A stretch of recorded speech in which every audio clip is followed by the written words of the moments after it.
수요일 날 좀 낯설죠. 저도 좀 낯서네요. 우리 허유한 형제가 자녀 셋을 키우면서 시간이 내기가 좀 쉽지 않은 것 같아서 대타로 나왔습니다. 오늘 이제 말씀 주제는 삶을 변화시키는 하나님 말씀이 되겠습니다. 이 아프리카 원주민에 들려진 성경 하면서 우리는 성경의 힘을 믿습니다. 아멘이십니까? 성경의 힘 믿으세요? 네, 어떤 힘이 있나요? 성경이요. 이런 생각을 한번 해봅니다. 우리가 신앙생활을 하는데 내가 붙들고 있는 하나님의 말씀이 있어요. 또 나를 붙들고 있는 하나님의 말씀이 있습니다. 어떤 게 좋아 보이세요? 밑에가 더 좋아 보이세요? 근데 뭐 위에가 나쁜 건 아니죠. 위에는 하나님께서 약속을 하셨다라는 게 전제가 됩니다. 성경에 보니까 베드로가 이렇게 이야기를 해요. 시몬이 대답하여 이르되 선생님 우리들이 밤이 새도록 수고하였으되 잡은 것이 없지만은 말씀에 의지하여 내가 그물을 내리리이다. 말씀에 의지하여 내가 붙들고 있는 그 말씀이죠. 베드로가 그물을 내린 이유는 예수님이 말씀하셨기 때문이고 그 말씀을 의지해서 그물을 내리겠다라고 얘기합니다. 그의 경험을 봐서는 그물을 내릴 수 없습니다. 지금 말하기를 내가 밤이 새도록 수고했습니다. 지금 내리는 것은 더 시기적으로 맞지 않습니다. 근데 내 경험을 의지하는 게 아니라 말씀을 의지해서 내가 행동을 하겠습니다. 내가 하나님의 말씀을 붙들고 나아가는 그런 모습이기도 합니다. 그러나 또 다른 성경에서는 이렇게 이야기도 합니다. 지금 내가 여러분을 주와 및 그 은혜의 말씀에 부탁하노니 그 말씀이 여러분을 등이 든든히 세우사 거룩하게 하심을 입은 모든 자 가운데 기업이 있게 하시리라. 급하게 했더니 주소가 잘못됐네요. 사도행전 14장 말씀입니다. 주와 및 그 은혜의 말씀에 부탁한다라고 얘기하는데 그 말씀이 여러분을 능히 든든히 세워주실 것이다라는 겁니다. 이건 누가 누구를 붙들어 주는 겁니까? 말씀이 사람을 붙들어 주는 겁니다. 베드로는 그 말씀을 붙잡고 그물을 내렸다면 또 사도행전에 나오는 이 말씀은 그 말씀이 사람을 붙들고 있다라는 겁니다. 진짜 주소 사도행전 18장 5절에 보면 이렇게 또 나와 있습니다. 실라와 디모데가 마게도냐로부터 내려오매 바울이 하나님의 말씀에 붙잡혔다 이렇게 나옵니다. 하나님의 말씀에 붙잡힌 사람,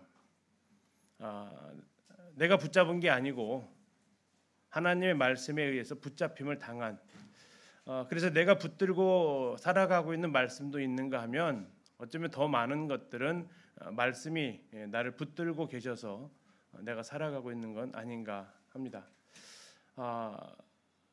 말씀에 의해서 붙잡히고 말씀을 붙잡고 나아가는 그 이유가 뭘까? 그건 아마도 하나님의 말씀에 능력이 있기 때문일 겁니다. 빈칸 한번 채워보실래요? 한 글자입니다. 뭐에 힘이 있을까요? 그래요. 말에는 힘이 있습니다. 사람의 말, 아이의 말에도 힘이 있고 어른들의 말도 힘이 있습니다. 오늘 재판에서 무죄 선고 받으신 분 재판관의 말은 더 힘이 세죠. 그 사람의 위치에 따라서 그 말의 영향력은 또 달라지는 거죠. 우리는 그 말의 힘이 어디서 경험하냐면 내 영향력이 미치는 범위 안에서 가능합니다. 그것을 언제 확인하게 되냐면 하나님 말씀으로 되어진 창조물을 볼 때 경험하게 돼요. 히브리서는 이렇게 얘기합니다. 모든 세계가 하나님의 말씀으로 지어졌다. 그래서 모든 세계는 누구의 말에 의해서 통제를 받아야 돼요? 그래서 바닷가에 가서 바다야 멈춰라 해도 바다는 전혀 반응을 하지 않죠. 말에 힘이 있는데 내 말이 바다에서는 전혀 힘을 발휘하지 못합니다. 그것은 그 바다를 만드신 분만이 할 수 있는 통제권을 가지고 있겠죠. 여기서 말씀하신 대로 우리가 잘 아시는 대로 태초에 하나님이 천지를 창조하실 때 그 모든 천지 만물을 어떻게 창조하셨습니까? 하나님이 가라사대라는 그 한 문장이 빛이 있으라니까 빛이 있었고, 그래서 하나님의 이 창조는 하나님의 말씀으로 되어졌다라고 성경은 이야기하고 있다라는 거죠. 그 하나님의 말씀은 그러면 이러한 물질 세계만이 가능하냐? 그렇지 않습니다. 백부장이 이렇게 대답을 하죠. 주여 내 집에 들어오심을 나는 감당하지 못하겠사오니 뭘로 해달라고요? 말씀으로만 해주십시오라고 얘기합니다. 왜 그렇습니까? 말씀으로만 하시면 무슨 일이 일어난다고요? 내 하인이 낫겠사옵나이다. 자연물이 아닙니다. 창조 사람이죠. 사람의 질병이지만 백부장은 고백합니다. 말씀으로도 이 질병은 고쳐질 수 있다.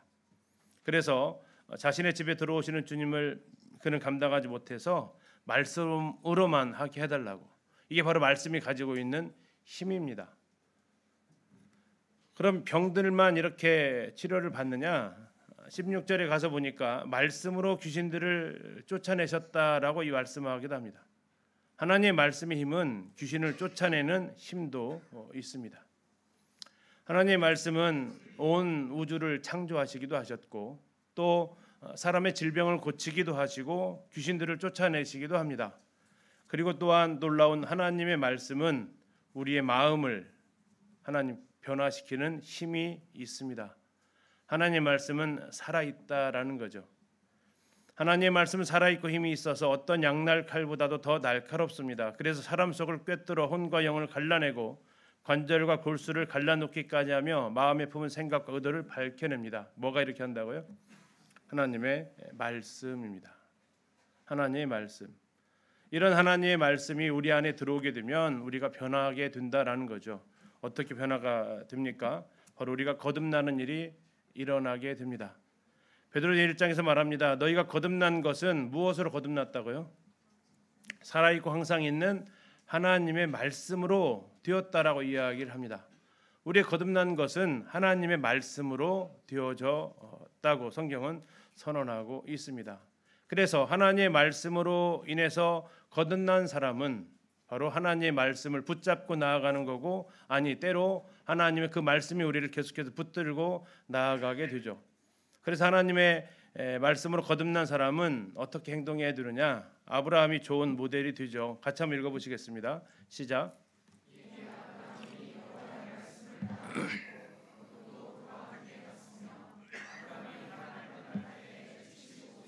자, 아브라함은 뭘 따라갔어요?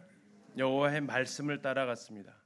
자기에게 하셨던 그 약속의 말씀을 따라갔다라고 이야기하고 있죠.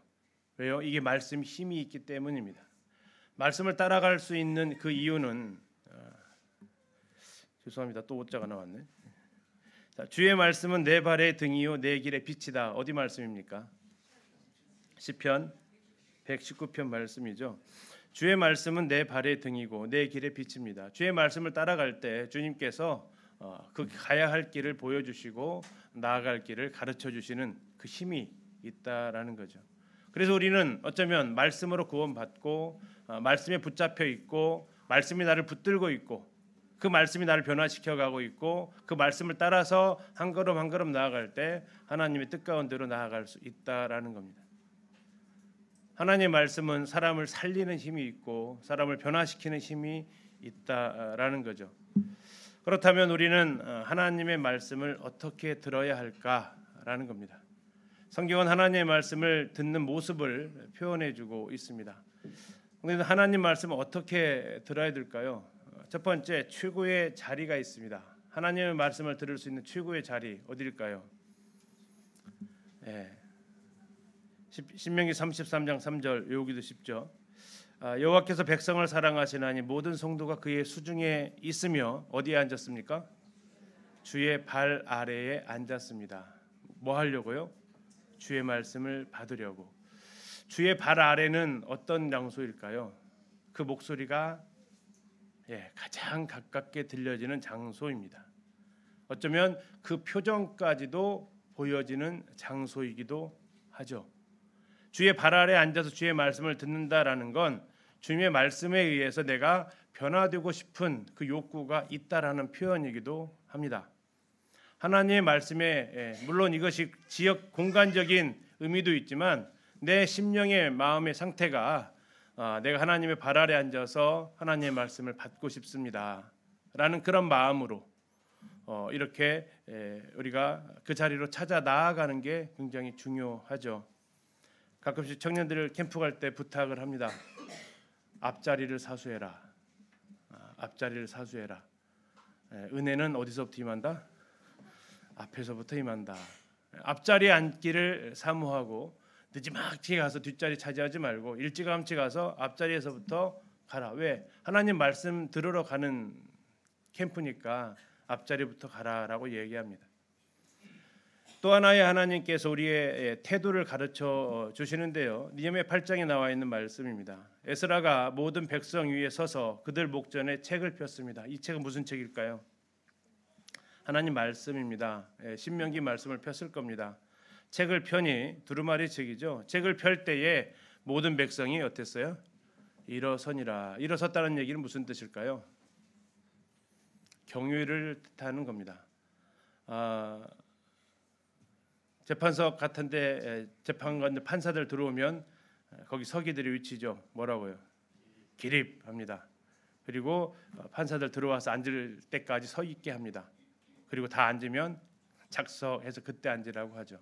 법에 대한 존중입니다. 이것이 바로 이제 모든 백성이 일어서는 모습은 하나님의 말씀에 대한 존중입니다. 일어나야 될까요? 어떠실래요? 예, 우리의 마음으로 일어서 계십니까? 하나님 말씀에 대한 우리의 기본적인 태도는 하나님 말씀 앞에 일어서는 겁니다. 오늘날 이런 얘기하면 이제 그 꼰대라고 하죠. 요즘 뭐 학생들, 청년들, 아이들 보면 어른들이 들어와도 잘 일어나요, 안 일어나요? 안 일어나죠. 속상하셨나 봐요, 저보다. 뭐 어른들이 존경받을 행동을 안 해서 그런지는 몰라도 일어나는 일이 거의 없습니다. 이건 우리가 어쩌면 한 번 더 생각해 보는 부분이죠. 사람 앞에서도 흰머리 앞에 일어서라는 그 말씀이 있기도 하죠. 그러나 여기서 더 말씀드리고 싶은 건 나는 정말 그 하나님의 말씀 앞에 일어서는 자세가 있는가 하는 겁니다. 하나님의 말씀이 선포되어질 때에 그 음성이 들려질 때에 내 마음의 자세가 정말 경유하는 마음으로 일어서는가 하는 거죠. 이게 바로 하나님의 말씀을 듣는 태도입니다. 가장 최고의 자리는 하나님의 말씀이 들려지는 그 여호와의 발 앞에 앉아 있는 거고 최고의 태도는 그 앞에서 일어서는 겁니다. 그리고 최고의 듣는 모습은 데살로니가 성도들의 모델이 되어져 있습니다. 바울이 얘기합니다. 너희가 우리에게 들은 바 하나님의 말씀을 받을 때에 사람의 말로 받지 않았다. 분명히 사람이 전했습니다. 누가 전했습니까? 바울이 전했습니다. 바울이 전했으니까 사람의 말입니다. 그러나 그들은 그것을 바울의 말로 듣지 않았다라는 겁니다. 뭘로 들었다고요? 하나님의 말씀으로 받았다라고 얘기합니다. 바울은 얘기합니다. 진실로 그렇다. 나는 내 말 한 게 아니라 하나님의 말씀을 전한 거다. 그랬더니 무슨 일이 일어났다고요? 이 말씀이 너희 믿는 자 가운데서 역사했다라는 겁니다. 하나님의 말씀으로 받을 때 그리고 그 말씀을 믿을 때 그 가운데서 역사가 일어난다라는 겁니다. 오늘 주제가 삶을 변화시킨 하나님의 말씀입니다. 우리는 지금까지 구원받고 나서 몇 시간의 말씀을 들으셨을까요? 수없이 참 많이 듣죠. 1년만 지나도 몇 시간 정도의 말씀을 들을까요? 최하 100시간 이상은 말씀은 듣게 되죠. 뭐 더 많죠. 이번 주 이제 새벽기도 나오시는 분들은 뭐 거의 매일 어쨌든 음성 듣고 또 집에서 읽는 시간까지 다 계산하면. 그런데 문제는 뭡니까?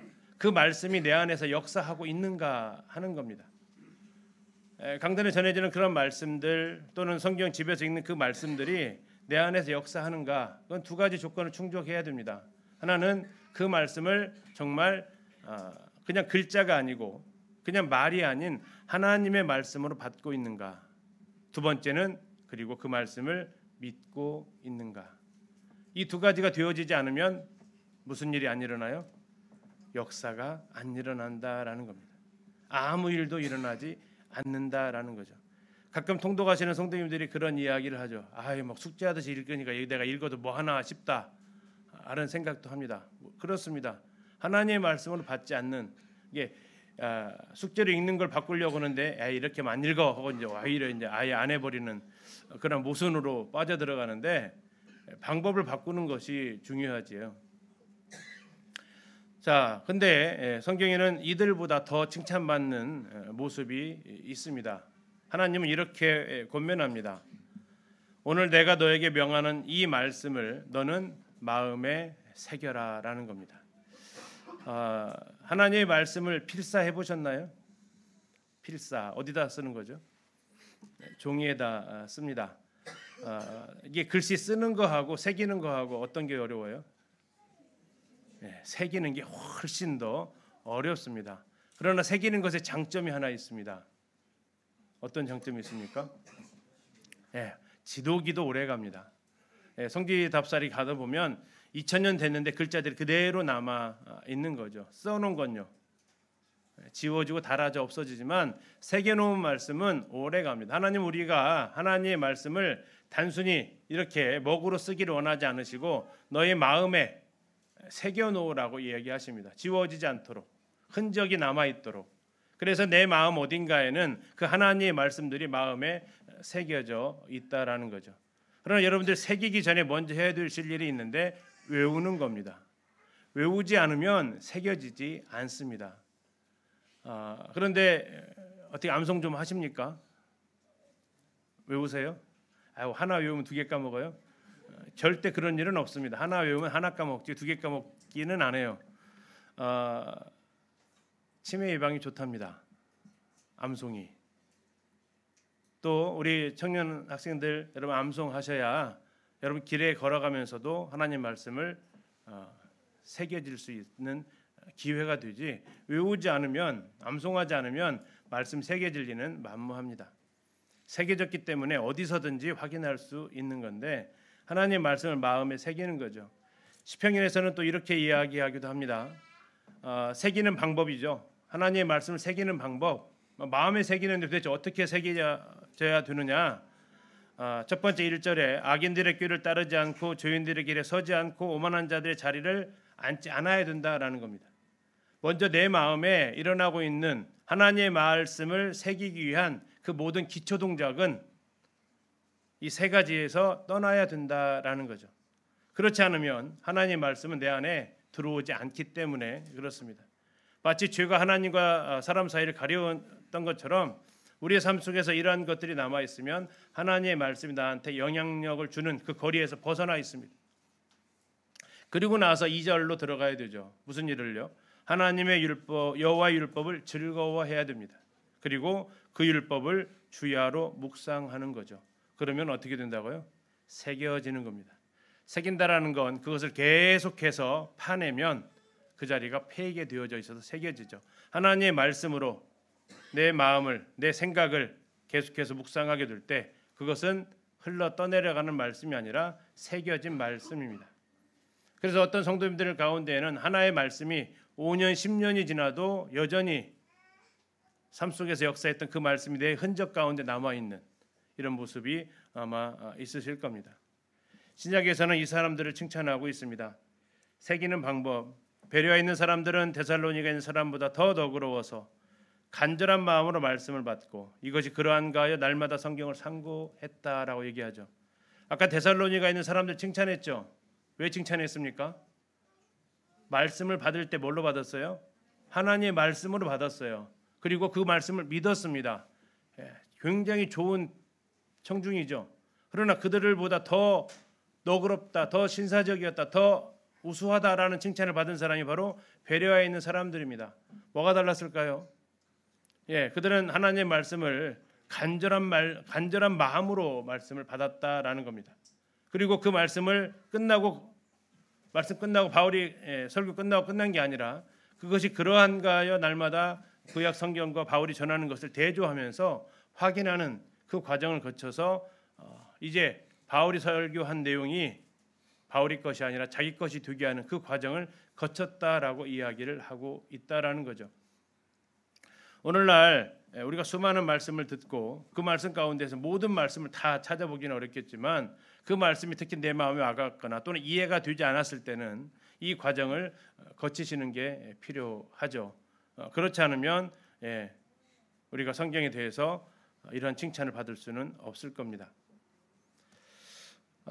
우리는 왜 성경을 읽지 않고 있을까요? 읽어도 이제 딱 많이 읽었다 싶으면 이제 좀 쉬고 싶은 생각도 들기도 하고, 우리는 왜 성경을 읽지 않을까? 한번 골라보십시오. 5개 중에서. 1번, 성경 읽어도 무슨 내용인지 알기 어려워서. 2번, 성경 읽기와 삶은 연관성이 별로 없어서. 3번, 성경을 읽지 않아도 별다른 불편함이 없어서. 4번, 성경 읽기를 통해 하나님의 뜻을 분별한 경험이 거의 없어서. 학교 공부 학생들 또는 바쁜 일상 속에서 시간 내기가 어려워서. 몇 번일까요? 네. 5개 다 해당될 수도 있고, 저기 없는데 하실 수도 있겠죠. 우리 양태형 선생님 어쩌면 제일 중요한 정답을 말씀해 주셨어요. 사실 안 그러세요? 아침에 성경 안 읽고 가도 별로 불편하지 않죠. 오히려 읽고 가면 불편하지 않으세요? 심지어는 어떤 분은 하나님이 나한테 말씀할까 봐 성경을 못 읽고 가겠대요. 해야 되니까. 내 삶 속에서 하나님의 말씀을 내가 왜 읽지 않을까? 읽어도 그냥 조금 읽고 말고 그냥 큐티했으니까 됐고 성경 통독했으니까 됐고 하는 일들이 왜 지나갈까 하는 부분들을 우리가 생각을 해봅니다. 오늘 식사하고 오셨나요? 어떻게 좀 맛있어 보입니까? 음식의 맛을 아는 방법 맞춰보십시오. 1번, 만든 사람의 설명을 들어본다. 2번, 만드는 과정을 직접 살펴본다. 3번, 먹어본 사람의 소감을 들어본다. 4번, 어떤 맛일지 상상해본다. 5번, 음식의 냄새를 맡아본다. 몇 번일까요? 6번요? 6번, 음식을 직접 먹어본다. 몇 번일까요? 몇 번요? 그렇죠. 6번입니다. 음식의 맛을 아는 방법은 먹어봐야죠. 먹지 않고 어떻게 그 음식을 알 수 있겠어요? 그러면 먹어본다라는 얘기는 뭡니까? 그 성경 연구를 하는 책을 이렇게 읽다 보면 이런 비유를 해요. 자, 사과가 있습니다. 당신은 어떠한 사과를 원하십니까? 1번, 깎아서 내가 먹는 사과. 2번, 깎아서 다른 사람이 먹고 그 맛을 들려주는 거. 3번, 깎아서 다른 사람이 씹다가 씹은 것을 내 입에 넣어주는 거. 4번 없습니다. 3개 중에서 뭘 원하세요? 1번, 3번 원하시는 거 아니에요? 아이고 몰라, 귀찮아, 그냥 먹어보고 그 맛 괜찮으면 그것도 뱉어서 다 주워. 혹시 그렇지는 않으세요? 우리가 하나님의 말씀을 직접 읽지 않는다라는 건 어쩌면 그런 방법을 나한테 해달라라는 거죠. 내가 관찰하고 살펴보고 연구해서 듣는 건 너무 힘들어. 그러니까 강단에서 형제님들이 잘 연구해서 잘 가르쳐 주십시오. 그러면 그거 듣고 살아가겠습니다 한다면, 나는 누군가 사과를 깎아서 자기 입에서 오물오물 씹어서 무슨 맛입니다라고 설명해주고 그것을 내 입에 넣어주는 것을 원하는, 상상만 해도 참 끔찍한 이런 상황이 될 수 있다라는 거죠. 음식을 맛을 알아보려면 직접 먹어보는 것처럼 하나님의 말씀이 나를 변화시키려면 내가 하나님 말씀 앞에 서야 합니다. 우리는 왜 성경을 읽어야 할까를 좀 간단히 살펴보겠습니다. 첫 번째는 우리가 성경에서 영생을 얻기 때문입니다. 앞에서도 나왔지만 너희가 거듭난 것은 하나님의 말씀으로 거듭난다라고 베드로전서에 말씀하고 있죠. 동일하게 요한복음에서도 예수님이 직접 하신 말씀입니다. 너희가 성경에서 뭘 얻어요? 영생을 얻는다라고 얘기합니다. 너희가 성경에서 영생을 얻는다. 그래서 성경을 연구하고 있지 않느냐. 성경에 하나님께 가는, 하나님을 알 수 있는 그 영생의 비밀이 담겨져 있기 때문에 우리는 성경을 읽습니다. 두 번째, 구원받았습니다. 새 생명으로 태어났습니다. 그러면 이제 두 번째로 성장해야 되죠. 갓난아이들과 같이 순전하고 신령한 젖을 사모하라. 이는 이로 말미암아 너희로 구원에 이르도록 뭐하게 한다고요? 자라게 한다라는 겁니다. 태어난 아이는 엄마의 젖을 먹으면서 성장을 하듯이 구원받은 모든 성도는 하나님의 말씀을 통해서 성장해야 된다라는 겁니다. 갓난아이들을 비유하고 있는데 갓난아이들이 젖을 왜 먹습니까? 살기 위해서 먹습니다. 살기 위해서 먹습니다. 혹시 학창 시절에 줄다리기 좀 해보셨습니까? 줄다리기 할 때 했던 구호 중에 하나가 무슨 힘까지 내라고 그래요? 젖 먹는 힘이 뭘 얼마나 세다고 젖 먹는 힘을 내라고 그래요? 생사가 걸려 있는 문제이기 때문에 죽기 살기로 하는 얘기입니다. 그래서 아이들이 엄마의 젖을 빠는 것은 간단한 힘이 아니죠. 이 아이에게는 정말 생사가 걸려 있는 문제. 하나님 말씀을 대할 때 살기 위해서라도 말씀을 읽으셔야 된다라는 겁니다. 그래서 구원받았다고 하면서도 성경을 읽지 않는다라는 건 그 생명을 의심해 보는 거죠. 왜요? 죽어 있기 때문에 배고픔을 모르기 쉽다라는 겁니다. 사모하라는 얘기는 끊임없이 먹으라는 겁니다. 한 번 먹고 끝나는 게 아니라 신생아 키우면 엄마들 수시로 저녁에 잠자다가 깨죠. 왜 깨요? 그 양꿀이 작아가 더 채우려고 배고프다고 울어대는 거죠. 엄마 피곤한지도 모르고 아빠 피곤한지도 모르고 울어댑니다. 뭐하라고요? 나눴으니까 먹여 살리라고 울어대죠. 이것이 바로 우리의 상태가 되는 거죠. 하나님의 말씀에 대해서 내가 구원받았다면 그 말씀 속에서 더 알고 싶어하는 그 말씀이 일어나게 되어야 된다는 겁니다. 그래서 자라야 된다. 자란다라는 건 머리가 커지는 게 아니라 삶이 달라졌다. 삶이 변화된다라는 의미를 가지고 있습니다. 성장해 갑니다. 성장으로 끝나면 키만 멀뚱히 크면 안 되잖아요. 키만 크는 게 아니라 뭐도 자라가야 돼요? 마음도 자라가야 되죠. 그것을 성장이라고 하지 않고 뭐라고 할까요? 성숙이라고 합니다. 성숙. 히브리서도 이렇게 얘기합니다. 너희의 듣는 것이 둔하다.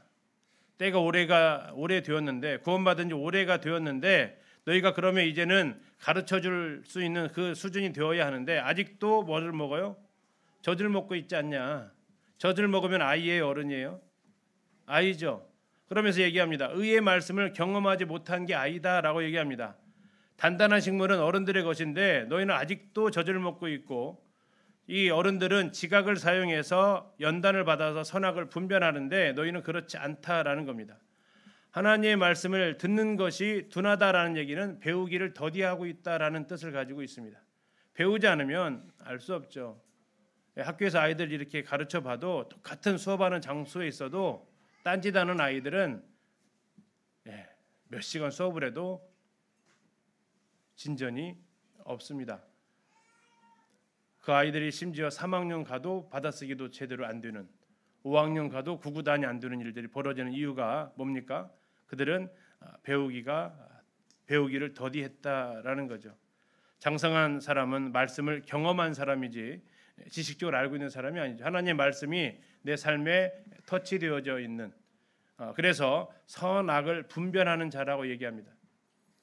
선악과를 따먹은 건 내가 기준으로 선과 악을 구분했다면 하나님의 말씀을 지각을 사용해서 하나님의 말씀을 경험했다면 그 사람은 선과 악을 무엇을 통해서 분별할까요? 하나님의 말씀으로 분별하게 됩니다. 이것을 장성한 사람이다. 하나님은 그것을 기뻐하신다라고 말씀하고 있죠. 구약으로 말하면 하나님이 선과 악을 구분하시듯이 그 하나님 기준으로 선과 악을 바라보는 건 선한 겁니다. 신약에서도 마찬가지입니다. 신약에서도 하나님의 말씀을 경험하고 지각을 사용해서 연단받았던 사람들은 하나님의 말씀을 통해서 선과 악을 기준을 잡고 분별해 나가는데 그렇지 않으면 어린아이들은 그냥 내 마음에 드는 사람, 내 귀에 좋은 말 해주는 사람 그것이 선과 악을 구분해내는 성숙하지 못한 모습을 말해주고 있다라는 겁니다. 성경이 어려운 책이다 라는 말들을 이렇게 듣습니다. 맞나요? 틀리나요? 성경이 어려워요? 안 어려워요? 네, 어렵죠. 근데 어려운 이유가 뭘까요? 어려운 이유가 저는 그래서 말을 좀 바꿔보라고 합니다. 성경은 어렵지 않다. 하나님이 어렵게 써가지고 못 알아먹게 쓰지는 않았다. 다만 성경이 낯설 뿐이다. 낯설다. 낯선 이유가 뭘까요? 접하지를 않았기 때문에. 성경은 어려운 책이 아니고 낯선 책입니다. 그래서 나한테는 어렵게만 느껴집니다. 하나님이 읽어도 막 신학이나 해야 성경을 이해할 수 있을 정도의 책을 우리에게 주셨다면 그건 하나님이 잘못 쓰신 거죠. 제가 예를 들어서 여기에서 설교를 하는데 막 전문적인 말을 해가지고 대학 졸업하신 분 이상으로 설교를 했다. 그래서 성도님들이 잘 못 알아듣겠다 했다. 성도님들 탓이에요, 제 탓이에요? 그건 제 탓이라고요. 설교를 하는 이유는 여기에 있는 적어도 초등학교 2, 3학년 아이도 알아들을 수 있어야, 그런 말로 해줘야 설교자는 그 역할을 다 한 겁니다. 사람도 이러한데 하나님 우리에게 성경을 주셨는데 너희들 읽어도 모를걸? 아나 읽어봐라 이렇게 하는 마음으로 주셨을까요? 성경은 어려운 책이 아니에요. 다만 우리가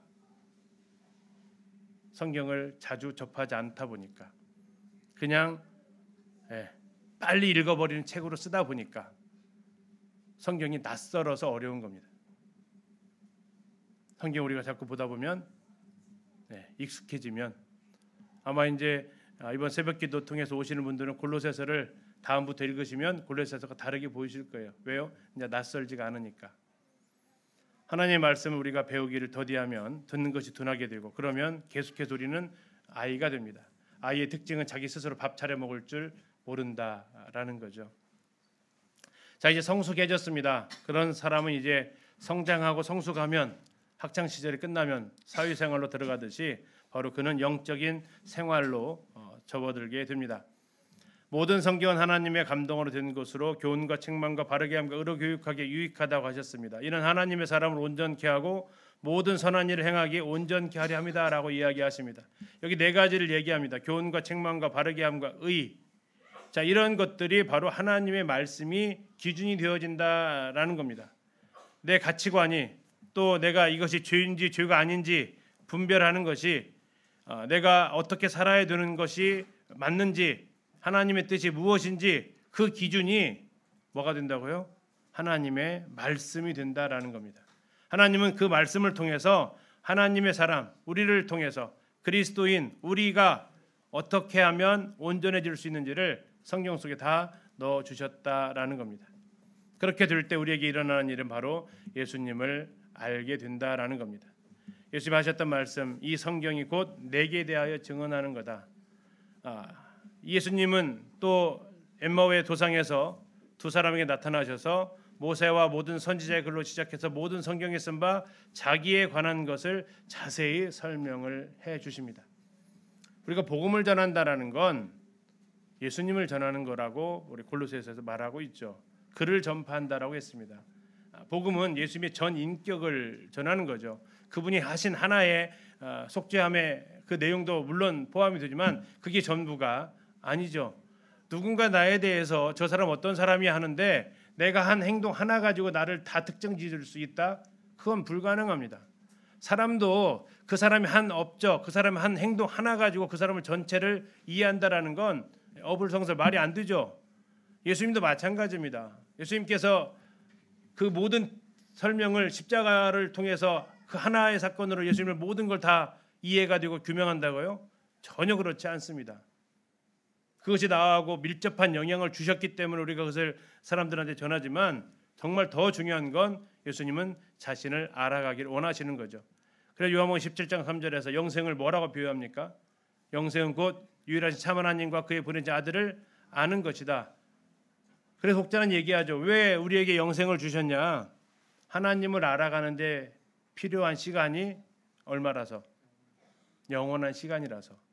하나님 그분을 알아가는데 필요한 시간이 100년 가지고는 부족하고 우리에게 영생을 주신 이유는, 영원한 삶을 주신 이유는 그 영원한 삶을 드려야 그분을 알아갈 수 있기 때문에 주셨다라는 겁니다. 우리는 성경을 통해서 지금 예수님을 봅니다. 하나님을 봅니다. 그러나 이 성경이 하나님은 아니잖아요. 가끔씩 오해하시는 분들이 계세요. 이 성경이 하나님을 오해하시는 분들이 계세요. 이 말씀은 곧 하나님이시다. 이 말씀이 하나님이라. 이 말씀이 하나님이면 사위일체가 돼요. 이해 가십니까? 예. 이 책은 하나님에 대해서 설명하고 있는 거지 이 책 자체가 하나님은 아닙니다. 중요한 것은 하나님 그분에 대해서 우리는 이 성경에 대해서 표현되는 것밖에는 몰라요. 근데 이 성경이 십자가를 말하고 있고 부활을 말하고 있지만 성경이 그것만 말하고 있지는 않잖아요. 하나님이 얼마나 크신 분인데요. 하나님의 말씀 우리가 알게 됩니다. 성경을 통해서. 그러면서 무슨 일이 벌어지냐면 하나님을 오해하지 않습니다. 예수님이 말씀하십니다. 사두개인들한테 하셨던 말씀이죠. 주소가 또 잘못됐네요. 너희가 성경도 하나님의 능력도 알지 못하는 거로 오해했다라는 겁니다. 오해했다. 그들이 부활이 없다라고 얘기를 했죠. 너희들 오해했다라는 겁니다. 오해하면 무슨 일이 벌어지냐면 베드로처럼 칭찬받다가도 주님 그러지 마십시오. 십자가에 죽으신다니요. 그건 안 됩니다. 하고 예수님을 책망하는 일이 벌어지기도 하죠. 근데 베드로만 예수님을 책망한 줄 아십니까? 우리 성도님 예수님 책망 안 해보셨어요? 해보셨어요? 안 해보셨어요?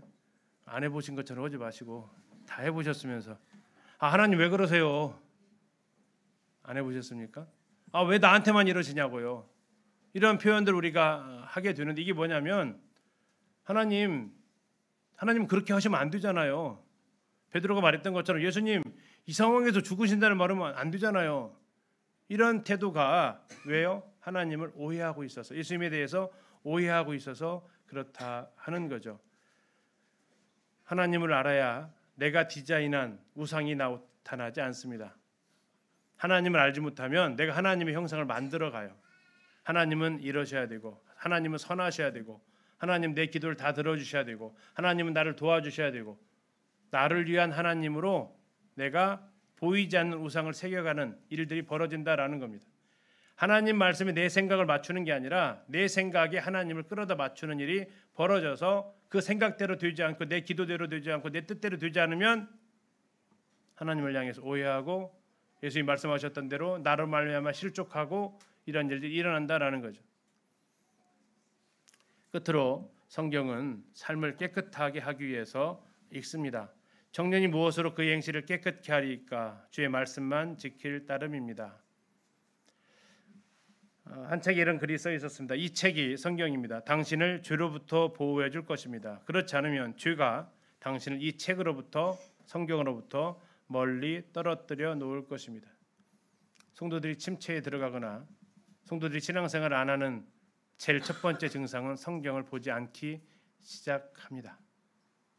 성경을 손에 잡지 않습니다. 왜요? 하나님 말씀하실까 봐. 왜요? 성경에 기록된 대로 하나님의 말씀을 들어서 내 생각이 바뀔까 봐. 하나님의 말씀으로 내 마음이 바뀔까 봐.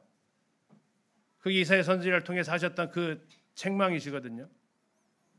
그래서 신앙이 나태해지거나 또 신앙적으로 이렇게 침체될 때 나타나는 첫 번째 증상이 성경부터 안 보기 시작합니다.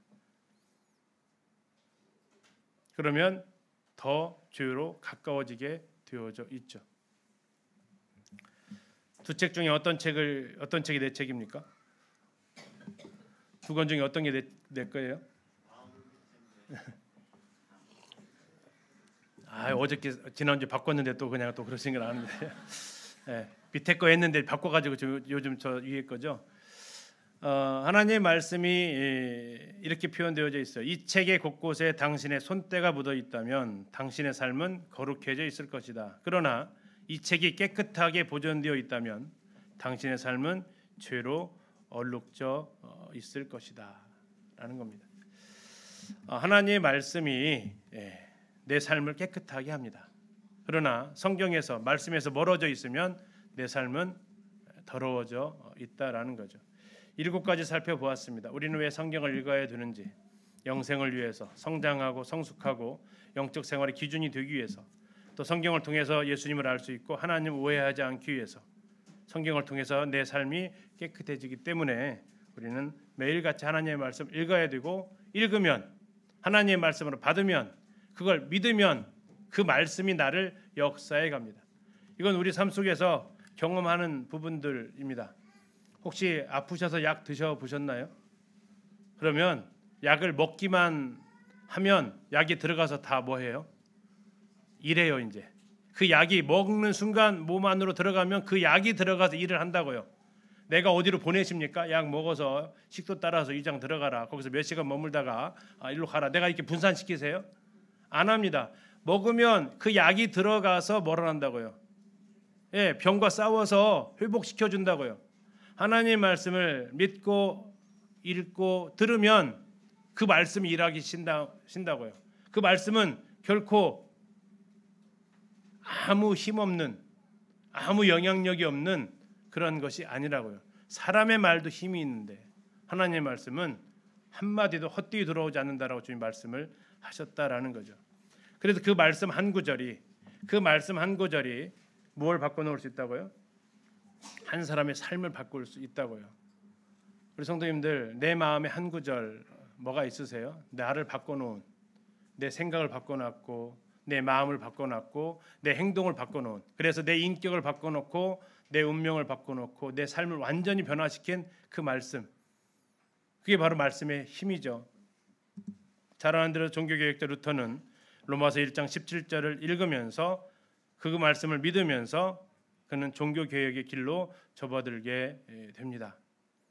믿음으로만이 의롭게 되는구나 라는 이 놀라운 진리가 그를 뒤집어 놓습니다.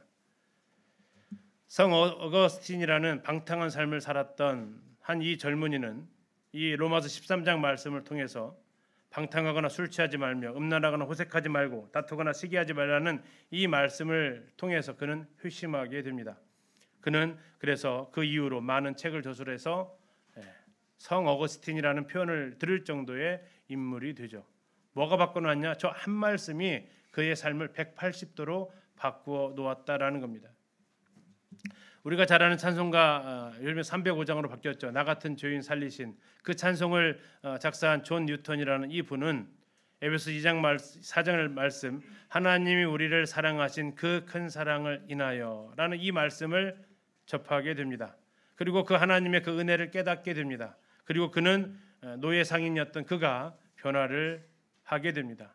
그래서 그의 영어 제목이 뭡니까? 나 같은 죄인 살리신 영어 제목이 뭐예요? Amazing Grace, 놀라운 은혜를 찬양하는 사람. 그를 바꿔놓은 건 이 말씀 한 구절이었습니다.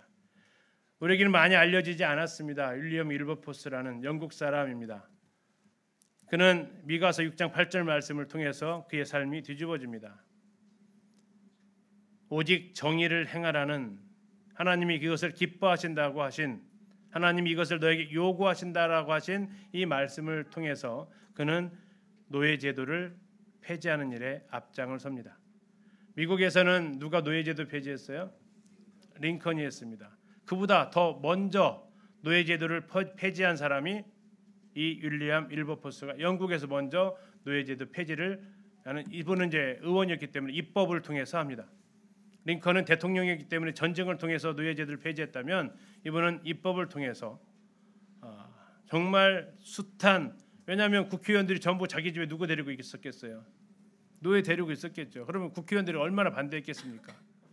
그럼에도 불구하고 그는 이 말씀을 통해서 그것을 계속해서 기도하면서 추진했고, 그 노예 제도법이 채택되기 얼마 전에 돌아가셔서 그 광경은 못 보셨지만 이 영국의 노예 제도, 링컨보다 훨씬 앞선 노예 폐지 운동이 바로 이 윌리엄 윌버포스, 그리고 그를 변화시켰던 것은 바로 저 말씀 한 구절이었다라는 겁니다. 그리고 지금도 살아있는 이 리 스트로벨이라는 이분 무신론자였습니다. 그래서 자기가 연구해서 예수님에 대해서 반박하기 위해서 그가 연구를 하게 되죠. 그런데 그가 예수님에 대해서 알면 알수록, 예수님의 부활에 대해서 찾으면 찾아볼수록 그는 그것을 사실이라는 것을 알게 되고, 그리고 나서 그가 책을 씁니다. 예수는 역사다. 그의 마음을 변화시켰던 그 유명한 말씀이 바로 나로 말미암지 않고는 아버지께로 올 자가 없다라는 그 말씀입니다. 하나님의 그 말씀이, 이 한 구절의 말씀이 한 사람의 삶을 뒤집어 놓았습니다. 우리 성도님들은 어떠십니까? 나를 여기까지 오게 한 그 말씀이 있다면 무슨 말씀일까요? 나를 구원한 말씀도 될 것입니다. 그리고 내 삶에서 중간중간에 나의 그 신앙의 터닝 포인트가 되어졌던 그 말씀들이 어떻게 있으신지 모르겠습니다. 짧은 시간이지만 저에게 주셨던 그 말씀들을 잠시 좀 나누겠습니다. 첫 번째, 제 삶을 변화시켰던 그 한 말씀은 저를 구원하셨던 그 말씀이었습니다. 예수는 우리가 범죄한 것 때문에 내줌이 되고 또한 우리를 의롭다 하시기 위해 살아나셨다. 지금은 그 전도지가 없습니다.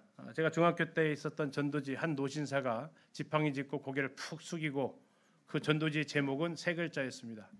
불청객. 그리고 가로 열고 죽음. 거기에는 이 세상의 통치자였던 그 알렉산더도, 엘리자베스 여왕도 죽을 때는 아무것도 가져가지 못했다고 하면서 이 전도지 내용이 써 있습니다. 그리고 저 말씀이 써 있습니다. 그리고 나서 바로 그 밑에 또 하나의 말씀이 써 있는데 요한복음 11장 25절 26절 말씀입니다. 나는 부활이요 생명이니 나를 믿는 자는 죽어도 살겠고 무릇 살아서 나를 믿는 자는 영원히 죽지 하리니 이것을 네가 믿느냐. 주님께서 저에게 물으셨고 예 주님 제가 믿습니다 라는 고백을 드렸습니다. 이것이 제가 중학교 1학년 때 토요일 날 제 공부방에서 일어났던 제 삶을 변화시켰던 그 말씀이죠. 그런 가운데서 또 한 번의 제 삶의 변화가 찾아왔던 것은 대학 때였습니다. 대학교에 전주교대에 도서관이 있는데요.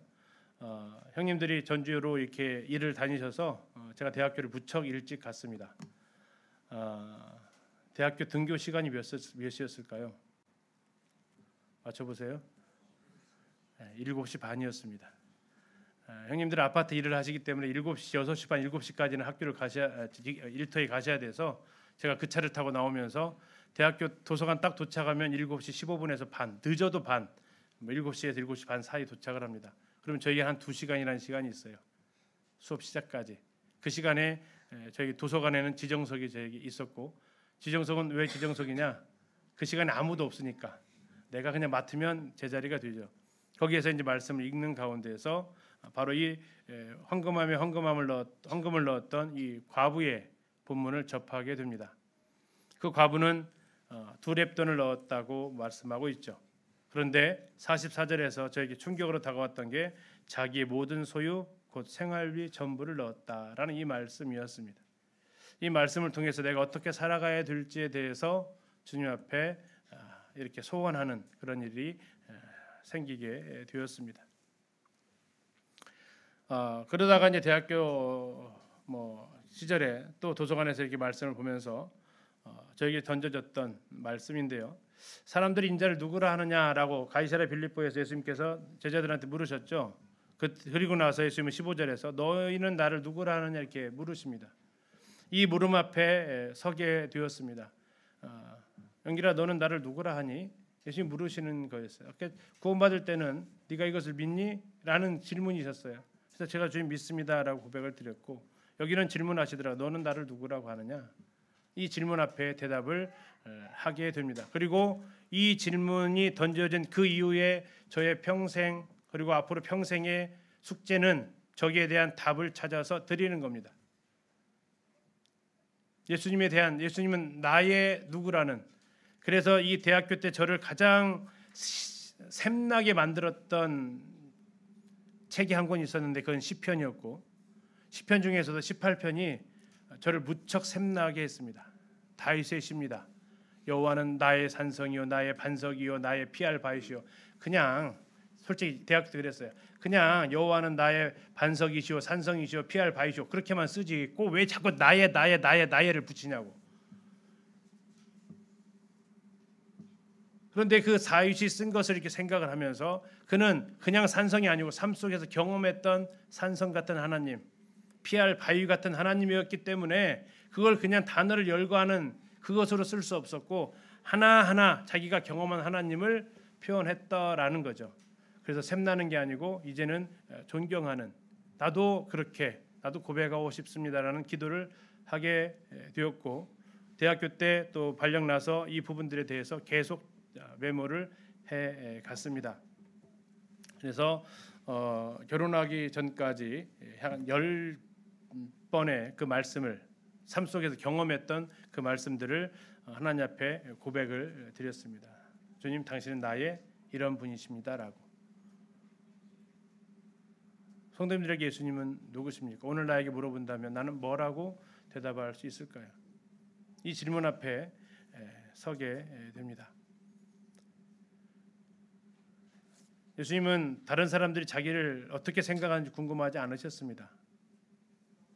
네가 나를 어떻게 생각하느냐가 궁금하셨어요. 가끔 이런 질문을 하죠. 간증을 하는 분이 되고 싶으세요? 듣는 분이 되고 싶으세요?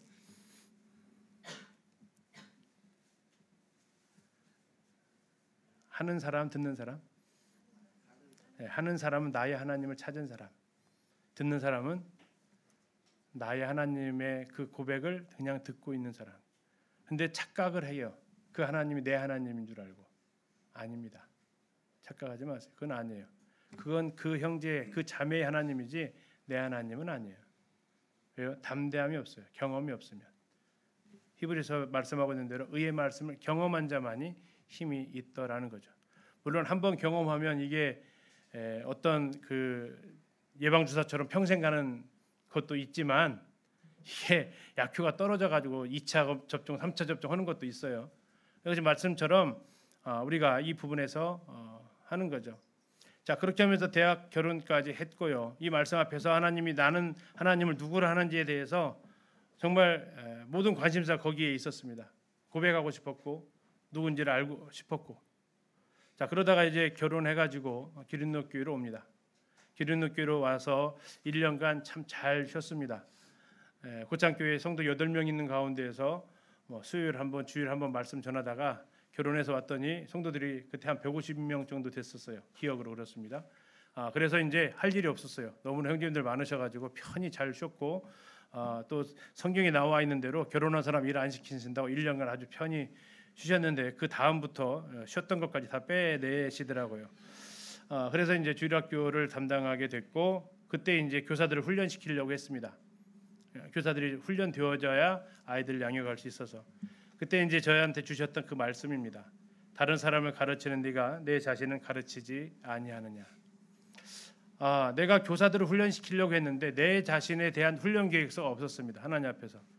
그때 제 기억으로 한 3박 4일 끙끙 앓았습니다. 정말 그렇게 아파본 적이 없었어요. 일어날 힘이 없어서 엎어져서 말씀을 보았습니다. 아무리 약을 먹어도 안 나서서 말씀을 엎드려서 봤어요. 그러다 이 말씀 앞에서 아픈 몸을 일으켜서 무릎 꿇었습니다. 하나님 잘못했습니다. 교사들을 훈련 받아야 되는 게 아니라 제가 먼저 훈련을 받아야 한다라는 게 주님 뜻인 걸 알았습니다. 주님 저부터 배우겠습니다. 해서 했느니 그 다음 날 바로 나왔습니다. 기적이었습니다.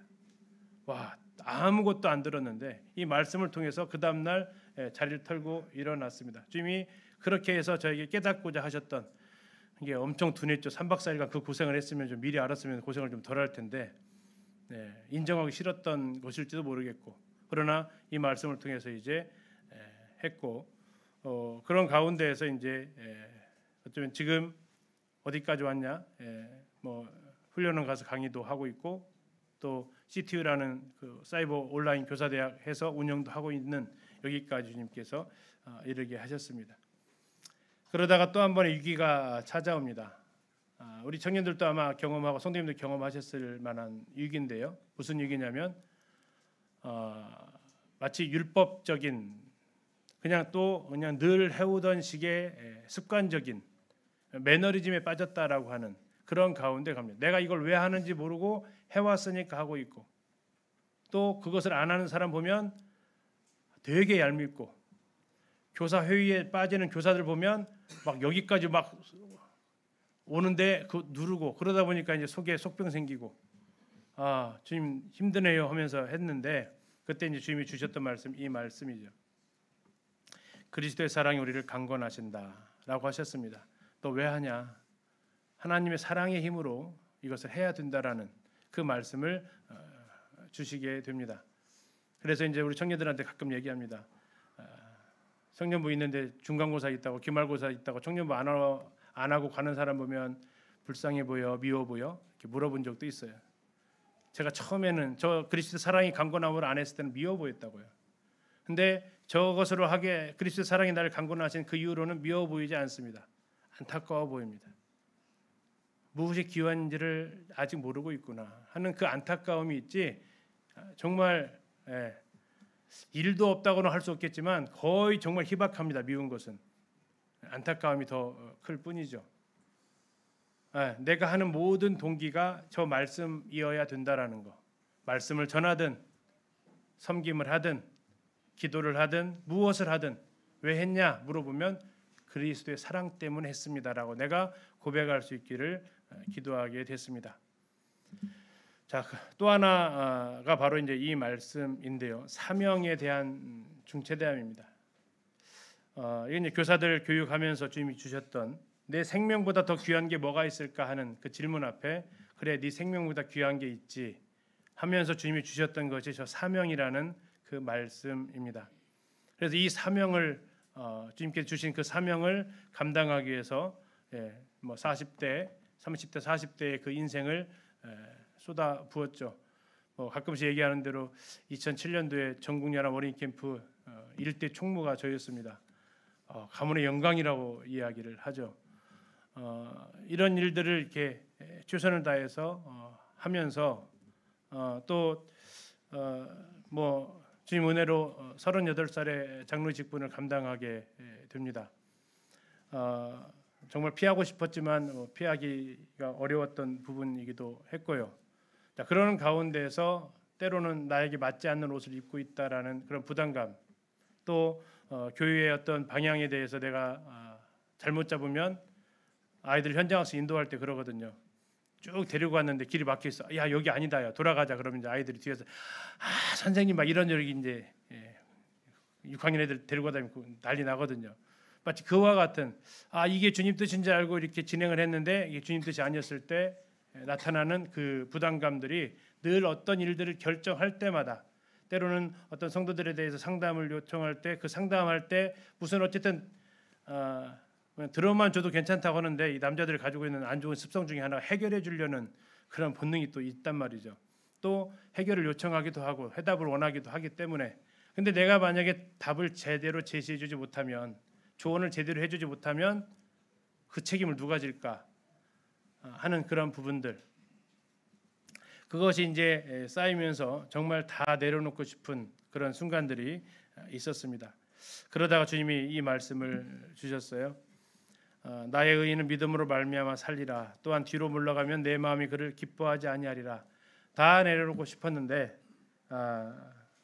그럴 여건도 되어가는 것 같았는데 주님이 이 말씀을 주셔서 너 뒤로 가면 내가 기뻐하지 않겠다라는 이 말씀을 들려주십니다.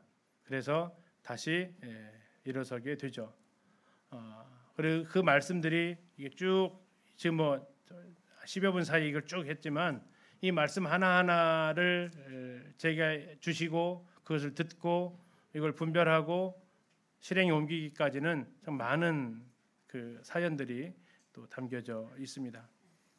오늘 갑작스럽게 이제 이 말씀의 이 시간에 대해서 부탁 또 이렇게 해야 될 것을 부담을 가지면서 성도님들한테 드리고 싶었던 말씀입니다. 성경 말씀 한 구절이 내 삶도 바꿀 수 있을까? 하나님 말씀 그 한마디면 내 삶을 바꿀 수 있을까? 바꾼다라는 게 뭘까? 내 삶이 바뀐다라는 게 뭘까? 내가 안 하던 행동을 하거나 또 하던 것을 멈추거나 또 지금 겨우겨우 하고 있던 건데 그 말씀을 통해서 다시 새 힘을 얻고 계속하게 되는 것 이런 부분이 아닐까? 또는 그 하나님의 말씀 그 한 구절로 내 생각이 지조치, 내 마음이 정, 내 행동이 의, 인격이죠. 하나님 말씀 그 한 구절로 정말 내 생각이 바뀌고 내 마음이 바뀌고 내 행동이 변화되는 걸 내가 정말 기대하는가? 우스갯소리라고 말씀드렸지만 성경 읽지 않는 이유가 왜 안 읽는다고요? 하나님 말씀하실까 봐. 죄송하지만 제 간증이거든요. 꼭 하라고 할 것 같아. 읽으면. 그래가지고 한 달을 피해 다녔기도 했습니다. 듣고는 안 할 수는 없으니까 안 들으면 속이 편한데 안 들으면 속이 편한 게 아니라 계속 또 찔러대니까 하나님 말씀이 내 삶을 내 생각을, 내 마음을, 내 행동을 좀 바꾸기 원하세요? 별로 그냥 이대로가 좋사오니, 여기가 좋사오니 그러세요? 그러면 아무 일도 일어나지 않을 거죠. 그러나 하나님 앞에 주님, 제 생각 좀 바꿔주세요. 제 마음도 좀 바꿔주세요. 제 행동도 좀 바꿔주세요. 주님 말씀하시면 하나님 말씀으로 받고 믿음으로 나아갈게요 하면 이 일들이 이루어질 것입니다. 왜요? 앞에 나왔던 수많은 그 믿음의 선배들을 그 하나님 말씀 한 구절로 바꾸셨고요. 또 저 같은 자에게도 오셔서 그 말씀 한 구절 한 구절로 때로는 격려하시고 때로는 책망하시고 또 때로는 저에게 질문하셨던 그분이 우리의 모두의 하나님이시기 때문에 이번 복음 집회도 그 한 말씀이 한 영혼에게 꽂히기만 하면 됩니다. 한 영혼 구원받는데 많은 말씀 필요하지 않잖아요. 우리의 삶은요. 죽은 사람 살리는 게 어려워요? 산 사람 깨우는 게 어려워요? 예? 산 사람 깨우는 게 어려우세요? 죽은 사람 살리실 수 있으세요? 죽은 사람 살리는 게 어렵잖아요. 물론 산 사람 깨우는 거 쉽지는 않습니다. 깨워놓으면 또 가서 자고 있으니까. 물론 그래도 죽은 것보다 쉽잖아요. 그래서 하나님의 말씀을 통해서 우리의 영혼들이 구원 안 받는 게 이상하잖아요. 어쩌면 그 무수한 말씀을 듣고도 내가 안 바뀐 건 좀 더 이상하지 않나요? 그들은 1년에 한 번 와서 듣고 가는데 구원 안 받는 것은 어쩌면 당연한데 1년에 100여 시간 와서 말씀 듣는데 내가 전혀 변화가 없다. 오히려 이게 더 아이러니가 되지 않을까 하는 거죠. 하나님의 말씀 그 한 구절이 내 삶에 변화를 일으키길 기대합니다. 감사합니다.